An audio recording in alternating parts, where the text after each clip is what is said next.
Children, recently we have finished chapter number 11, that is Moon and the Artificial Satellites. Now, today we are doing the same textbook exercise. Okay, children, everybody take out the book. So there are some textbook exercise which we have to do in the textbook, and some are the questions we have to do it in the notebooks. So first is stage number 120, section A. Oral question: why do tides occur? Its tide occur due to the gravitational pull of moon. Gravitation pull अभी मैंने आपको explain किया था, gravitation पुल के कारण tides आती है.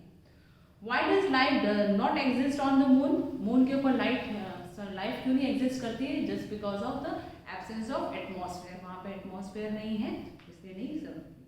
How are eclipses form? Eclipses are form क्या है? The shadow of the moon and the sun produce by the sunlight. जो भी शैडो मून की, अर्थ की जो सनलाइट के थ्रू प्रोड्यूस हो रही है उसे हम एक्लिप्सेस बोलते हैं. ओके बेटा, so they are in the same line. Earth, moon and the sun are in the same line. ये तीनों एक ही लाइन में होते हैं तब एक्लिप्स होते हैं. Next is science quiz. Who was the first Indian women to go into the space? The first women who go into the space is the Kalpana Chawla. Name the first Indian satellite. Artificial satellite जो अभी मैंने recently आपको बताया, that is the Aryabhatta. कौन सी satellite है वो? Aryabhatta. So name two types of eclipses. There are two types of eclipses. What are these? Lunar eclipse and the solar eclipse. Next is multiple choice question. The gravity of the moon dash of the earth. जो gravity आपको पता है, moon पे भी gravity है, लेकिन वो अर्थ की कितनी है? 1/6, 1/4 या 1/5? It is 1/6. कितनी है? 1/6. तो A option is correct. Everyday high tides occurs. मतलब हाई टाइड्स कब होती हैं? कितने टाइम होती हैं? They are occurs only twice time. कितने टाइम्स होती हैं? Twice time. When moon is not visible to us, जब हमें मून नहीं दिखता है, it is called, what we call that? New moon, crescent moon या फुल मून? फुल मून में पूरा दिखता है, क्रिसेंट मून में एक लाइन दिखती है. ओके, तो it is the new moon. Circle the odd ones, give reason for your choice. First one moon, Sputnik 1, INSAT first B. So the Sputnik 1 and the INSAT first B are the artificial satellites and moon is the natural satellite. So odd one is the moon. Second one is waxing, eclipse and waning. So waxing and the waning are the increasing decreasing of the lighted part of the moon. Okay, ये होता है. But eclipses are the shadow form on moon or earth. जो shadow form होती है by sunlight, उसे हम eclipse बोलते हैं. So here is the odd one is eclipse. Lunar eclipse, solar eclipse and gibbous moon. Lunar eclipse and solar eclipse are what? Are the shadows of the earth and the moon. Okay, by the sunlight. And gibbous moon is the face of the moon. So here is the odd one is gibbous moon. When fill in the blanks, when entire moon is invisible, जब पूरा moon invisible होता है, we call it lunar eclipse. हम उसे क्या बोलते हैं? lunar eclipse बोलते हैं, जो कि हमारे अर्थ की पूरी शैडो मून के ऊपर आ जाती है. we call them lunar eclipse. I told you that कि आपको lunar eclipse कैसे याद करना है कि पूरी शैडो मून पे आना, that is lunar eclipse. The natural satellite of earth is sun or moon. कौन सी है natural satellite, sun or moon? That is the moon. Dash help us in communication, weathercasting and navigation. Natural satellite help करती है, artificial satellite करती है, ये करती है. Artificial satellite हमारी हेल्प करती है नेविगेशन, वेदरकास्टिंग एंड कम्युनिकेशन के लिए. Dash helps when the moon comes between the sun and the earth. क्या होता है जब सन और अर्थ के बीच में, dash happens when the moon comes between the sun and the moon आ जाता है बीच में, तो वो क्या होता है? That is the solar eclipse. Okay, dash, the dash has no atmosphere. कहाँ पे एटमॉस्फेयर नहीं? अर्थ के पास तो बहुत सारा atmosphere. It's a blanket of atmosphere, blanket of air, we call that atmosphere.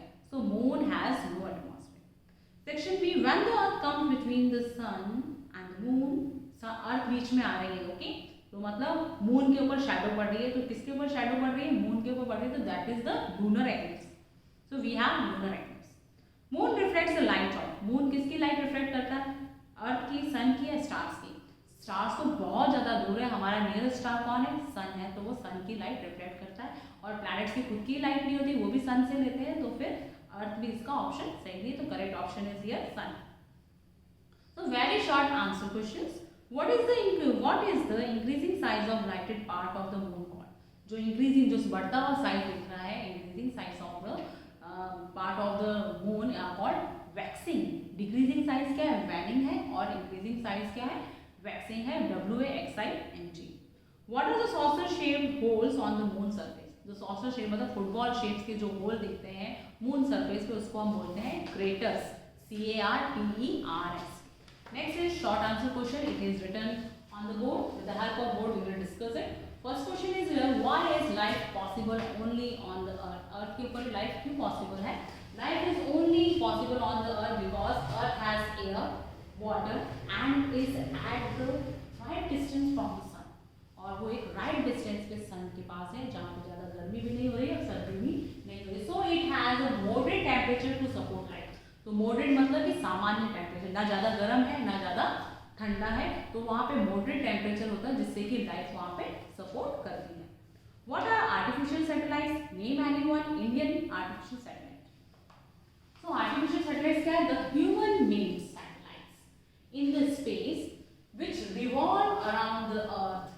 जो कि ह्यूमन मेड सैटेलाइट है जो कि स्पेस में हमारे अर्थ के चारों तरफ रिवॉल्व करती है, उसे हम बोलते हैं, क्या बोलते हैं उसको? आर्टिफिशियल सैटेलाइट बोलते हैं. Any one artificial satellite, we can write the first one satellite which was launched by the Indian, that is the Aryabhatta NSAT 1. You can write anything, okay? IRS लिख सकते हो, भास्करा लिख सकते हो.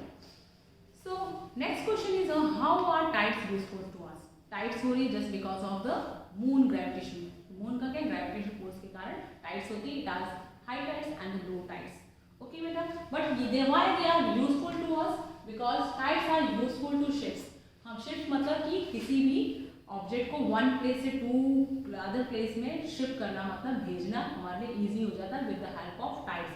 अगर टाइड्स हाई रहेगी तो हम इजीली एक प्लेस से दूसरे प्लेस में फास्टली मूव हो जाते हैं. अगर टाइड्स लो रहेगी तो हम we are unable to reach at their destination of shore. Next is high tides help in generating electricity. We already discuss that कि हाई टाइड से हम इलेक्ट्रिसिटी भी डेवलप या जनरेट करते हैं. ओके, और it also helps improve fishers. Fisherman को भी हेल्प करता है ये, ताकि वो अपने बोट को अपने डेस्टिनेशन पे एट द एग्जैक्ट टाइम लेकर आ जाए. अदरवाइज उनको अगर टाइड्स के बारे में नॉलेज नहीं होगी तो वो लोग बिल्कुल भी अपने डेस्टिनेशन या उस शोर या किनारे पर नहीं पहुंच पाएंगे. Next is about the long question answers. First is describe the surface of the moon. Surface of the moon आपको डिस्क्राइब करना है, it is very important thing. So what you have to write, the surface of the moon is rocky. वो क्या बहुत rocky है, definitely अपना अर्थ भी rocky है. So rough and uneven covered with dark grey dust. इसमें क्या dark grey dust है, इसलिए वो shine करता है, ग्रेइश और सिल्वर कलर में shine करता है. तो उधर का वहाँ पे डस्ट क्या डार्क ग्रे कलर की डस्ट है, इसलिए वो ब्राइट चमकता है हमें सिल्वर कलर में. So the surface of the moon appears to consist of bright and dark patches. उधर पे क्या है, जो सरफेस है वहाँ पे ब्राइट और डार्क कलर के पैचेस हैं, और because it is made up of mountains and craters. और वो किससे बने हैं? माउंटेन से. माउंटेन ये क्यों है? क्योंकि ये माउंटेन्स ही है और वो खड्डे जो है वो क्या है? क्रेटर्स कहलाते हैं. So this is about the surface of the moon. Next is what is solar eclipse. It is very important. Solar eclipse तो आपको लिखना है, draw it's diagram. It's diagram is very important. Now when moon comes between, solar eclipse में क्या आता है? Moon बीच में आता है. लाइट किसके ऊपर पड़ती है? डार्क शैडो किसके ऊपर होते हैं? अर्थ के ऊपर. लूनर एक्लिप्स में मून पर पड़ती है, इसलिए लूनर एक्लिप्स बोलते हैं. और सोलर एक्लिप्स में जो शैडो होती है मून की वो अर्थ पे पड़ती है. So when the moon comes between sun and earth, moon कहाँ आ रहा है? सन और अर्थ के बीच में आ रहा है, in a straight line. And the moon cast its shadow, और मून अपनी shadow on the earth, earth के ऊपर शैडो दे देता है. And people in certain parts of the earth can not see the sun. तो जिस पार्ट पे शैडो आ रही है वहाँ के लोग सन को नहीं देख पाते हैं, और या फिर see it partially for some time, या फिर कुछ टाइम के लिए ही देख पाते हैं, कुछ टाइम के लिए ही नहीं देख पाते हैं, तो उसे हम बोलते हैं solar eclipse. It is the diagram of the solar eclipse. You have to learn the diagram of the proper lining. You should know the dark shadow. जो dark shadow form हो रही है उसको umbra बोलते हैं.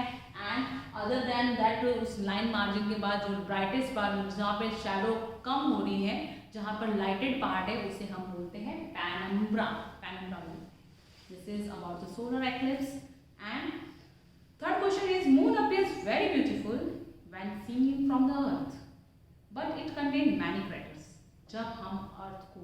जब मून को हम अपने यहाँ से देखते हैं बहुत सुंदर दिखता है, लेकिन उसके अंदर बहुत सारे क्रेटर से खड्डे हैं। Does life exist on the moon? क्या मून पे लाइफ एग्जिस्ट है? No. Do you think we should always be attracted towards the beautiful things only?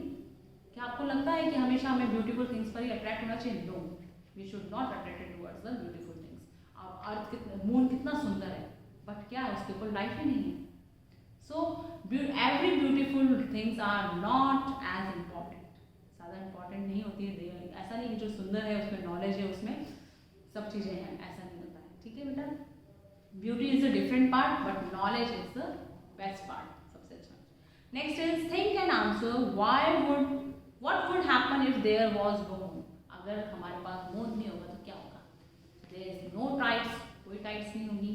No days are occurs, कोई डेज भी नहीं होंगे, हमेशा लाइट ही लाइट रहेगी। लाइट ही रहेगी, अंधेरा तो होगा ही नहीं। अंधेरा तो होता है जब मून की शैडो हमारे ऊपर पड़ती है। ठीक है, जब मून हाइड हो जाता है तब हमारा अंधेरा होता है। मून जब रिवॉल्व करता है, रोटेट करता है हमारे, तो उसी से क्या होता है, डे और नाइट ऑफ होते हैं। Why there is no rain on the moon? Moon के ऊपर रेन क्यों नहीं होती है? क्यों नहीं होती है? Because there is no water. No water, no atmosphere. Atmosphere मतलब वहाँ एयर भी नहीं है, वाटर भी नहीं है। So there is no evaporation of water, so rain clouds are not form and rain will not fall. So this is the reason. Okay. Okay children, do these exercise in your notebook, textbook and spiral. Also send the spiral work along with this work. Bye bye, take care, thank you.